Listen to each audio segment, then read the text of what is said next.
America తన నష్టాన్ని బయట పెట్టలేదు అంటూ సిబిఎన్ వార్తా సంస్థ చెప్పుకొచ్చింది. 39 రోజుల్లో 39 అమెరికన్ ఎయిర్ క్రాఫ్ట్లు ధ్వంసమైనవి అన్నటువంటి సంచలన విషయాలు చెప్పుకొచ్చింది. అయితే అది ఎంతవరకు నమ్మాలన్నది చూడాలి.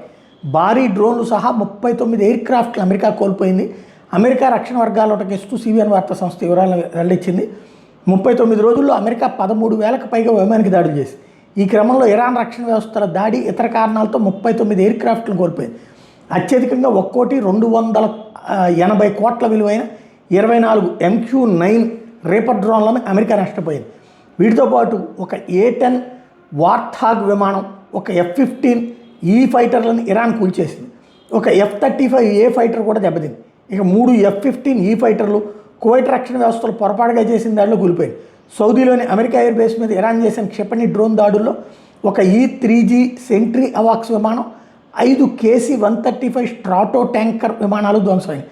ఇరాక్లో ఇరాన్ అనుకూల ఇస్లామిక్ రిపబ్లిక్ గ్రూప్ ఒక KC-135 విమానాన్ని కూల్చేసింది.